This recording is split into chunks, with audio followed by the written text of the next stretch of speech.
Dynasties come out of nowhere in sports. And we thought the Miami Heat, LeBron, D-Wade, Chris Bosh, going to last forever. That lasted 1/3 of the San Antonio Spurs. Tom Brady, Belichick. Belichick been fired in Cleveland. He was 5-11. Tom Brady comes in for an injured Drew Bledsoe, 18-year dynasty. Both came out of nowhere. Coach K at Duke, he was barely 500 as a head coach at Army. Joe Torre was an announcer on television for the California Angels. He had a losing major league record. He got the Yankee job. They won 4 out of 5 World Series. Probably the best baseball teams ever. Amazon sold books. They now rule the world in retail. Netflix sent you DVDs in the mail.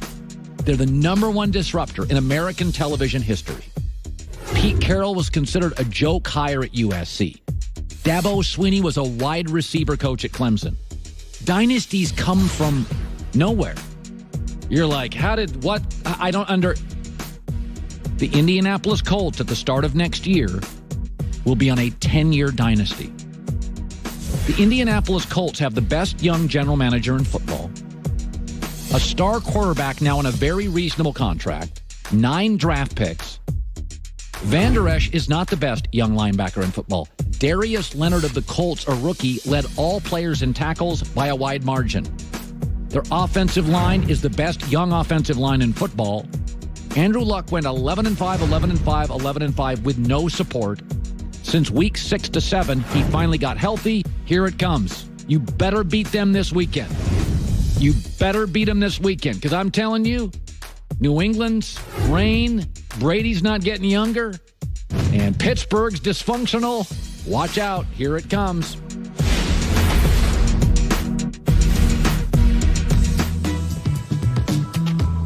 All right. As we have 4 great games this weekend, there's always been this confusion. The audience thinks we're rooting for this, we're rooting for that, we're rooting for big market, we're rooting for small market. The highest rated NBA Finals ever, I think, was Michael Jordan against the Utah Jazz. And everybody was predicting nobody'd watch because Utah is a small city. But it was a great story. And it was Michael Jordan with a 100-degree temperature and the Utah Jazz with this pesky team that gave Jordan trouble. And there was all sorts of drama. Ratings come from stories, not market size.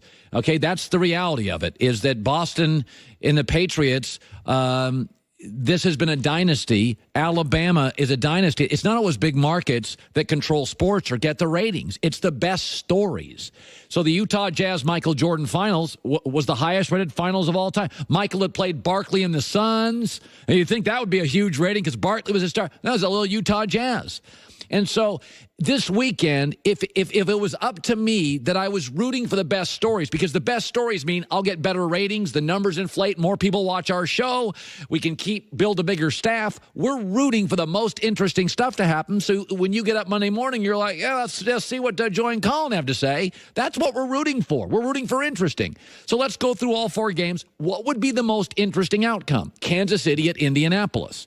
I believe the most interesting outcome is a shootout between the next Brady and Manning. For the next 10 years, Patrick Mahomes and Andrew Luck are going to go toe-to-toe. And I want a shootout. And I want Kansas City winning. And I want the MVP winning. And I want Andy Reid winning. And I think it's 34-33. And this is Peyton Manning and Tom Brady early in their careers. Obviously, Mahomes younger than Andrew Luck. But I want Mahomes to be flashy and no-look passes and left-handed passes and be a contrast of styles. That Mahomes comes out, he is Brett Favre. He makes a real bonehead interception. He makes some mistakes. But he has 2 or 3 unbelievable all-time highlight plays. Meanwhile, Andrew Luck is 28 for 34. He is workmanlike, a contrast of styles. He is boring, and he is leading them down the field, and the clock runs out, and Kansas City wins a wild shootout, and we have a sense when the game is over, oh, my God, we're going to see this a lot for the next decade.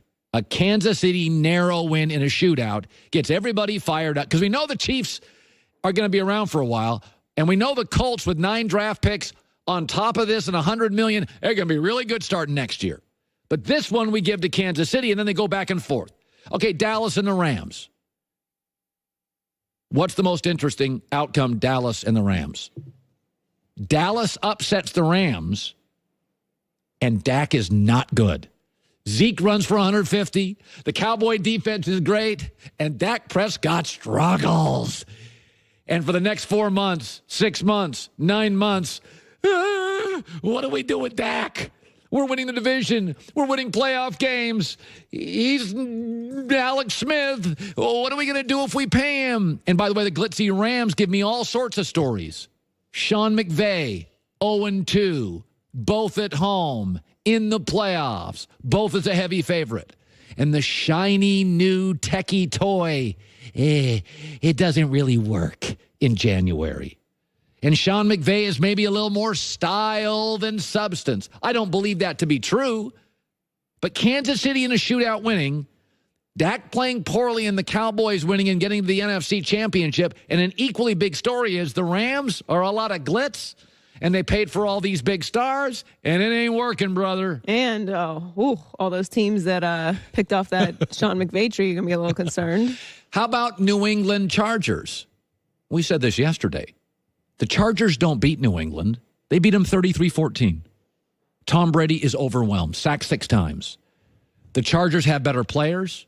You start to question Belichick's arrogance, letting Brandon Cooks go, Josh Gordon, leaving Tom with nothing. Ding dong, the witch is dead. Dynasty is over. Tom Brady going to retire. Belichick getting heat. We have another off season where we question the dynasty going forward. Not just a Charger win, but an overwhelming performance where the road-weary Chargers go on the road. You watch the game for 3.5 hours and come to the conclusion, it's over. Kind of like that Bama-Clemson thing. You're like, oh, Clemson's better. They got better coach. They got better structure. They got better players. You sit and watch that game, and you think, oh, it's not even close. New England's got no players. That's the best outcome. We're talking about that until Labor Day. Finally, Eagles-Saints. Now, you're going to be confused by this. You know, I initially thought, well, Drew Brees wins. Everybody loves Drew Brees. But what if the story Sunday night is, holy crap, Philadelphia wins, close game, 4th and goal, Doug Peterson, Nick Foles again, pull one out of there, you know what. And then after that, it would be the Eagles at the Cowboys for the NFC Championship. Yeah, I'll take that. Yeah, I'll take that. If Philadelphia wins another close situational game, let's see, they beat Atlanta in one of those, and they beat Brady in the Super Bowl in one of those, and they just beat the Bears in one of those, and they earlier this year beat the Texans in one of those, and they're getting into a habit that Doug Peterson, if he wins another one against a great quarterback, there's a Belichickian thing going on where it is not a coincidence. Philadelphia is simply smarter, owner, GM, coach. We've got a Wentz-Foles controversy. I think Philadelphia winning close. Colin, what about the Breeze, Brady, Super Bowl? Well, in my scenario, Brady doesn't get past the Chargers, so that's not going to happen. If you're asking me what's interesting on Monday, what is the most angst? Kansas City wins in a shootout. Dallas wins, but Dak struggles. The Patriots get absolutely rolled. And somehow, some way, on another 4th down situational moment, the Philadelphia Eagles shock the world, and we can't figure out what the hell's going on. Here's Joy Taylor with the news. No. Turn on the news. This is the Herd Line News. So Steelers president Art Rooney II made some very illuminating comments yesterday about his disgruntled receiver, Antonio Brown. Yeah. It looks like AB's future is murky at best in Pittsburgh. Yeah. Rooney implied that Brown will be gone next season, though he gave himself just enough wiggle room to possibly reconcile. He was asked if he sees him coming back next season, and he said, as we sit here today, it's hard to envision that, but there's no sense on closing the door on anything today. We don't have to make those decisions right now, whether the situation can be reconciled and have him back on the team next year. We're not closing the door on anything. And after the quotes hit the internets, Brown posted this photo on his social pages with the caption, "Good business, #boomin'." 3 things the Steelers ownership is: patient, quiet, and tolerant. And all 3 went out the door yesterday. They're not patient, they're losing tolerance, and they're not quiet. They don't talk. This tells me, and for the record, Antonio Brown may not fit the Steelers. He certainly fits the NFL. As long as you don't build around him, he becomes a component to a very talented team. I think he's interesting. Well, I think the one thing that they are still being is patient, because at least according to his comments, they're not making a decision right now. I mean, it is possible that Antonio Brown comes in and they all sit down and have a conversation as men and work it out and talk about what went wrong and what they want to do moving forward. Yeah. That's possible. Yeah. Unlikely, but it's possible. So maybe they are just waiting till closer to the season, maybe after the draft. And, I don't remember what the date is for when the extra part of his contract kicks in. They owe more money, but I'm sure they'll sort it out whether they decide to keep him or not when the time is right. They don't have to make a decision right now, like he said. Yeah. So the NFL coaching carousel has officially jumped the shark after the Packers hired Rams offensive coordinator Matt LaFleur, and the Cardinals pointed out that Sean McVay and Cliff Kingsbury are friends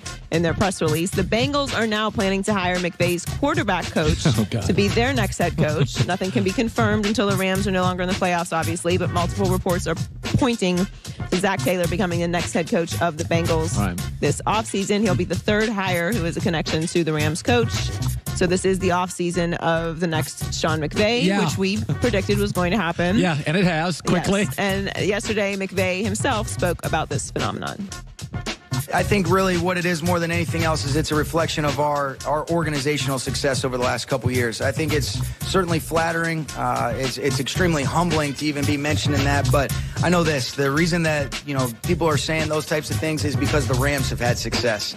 And I know the Rams are having success because we've got great players, we've got a great coaching staff, and we got a lot of people that are working in the same direction. And I think that's key for continuity in anything that you do.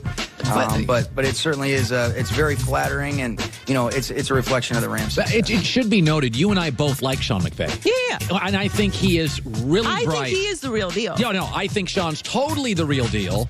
I think we're jumping the shark on the let's find the next guy, and I don't think his skills are transferably. That's what it is. And that's what I said yesterday. I think that when you have someone who stands out like that, who has completely transformed Jared Goff's career and turned around an organization that looked dead, you have the spotlight on you. So people around you are going to get the spotlight too. But part of what Sean McVay is saying, and he's being humble and saying the right thing, obviously, but what I also believe is that he's also smart in putting the people around him who are great at what he may not be good at. Right. Like hiring a very seasoned defensive coordinator, for example. Like you have to put people around you who are great at what you necessarily don't have time to do or aren't great at. And then they get the spotlight and it gets confused with what you really do. What I like that McVay has, and I think it's a really important component to smart people, he has self-awareness. Yes. He's like, listen, let's take a deep breath. This is kind of ridiculous. We're a great organization. I've told you before, one of LeBron's great strengths is LeBron's got pretty good self-awareness. Like, this owner's not good. My team's getting old. This roster's getting hurt.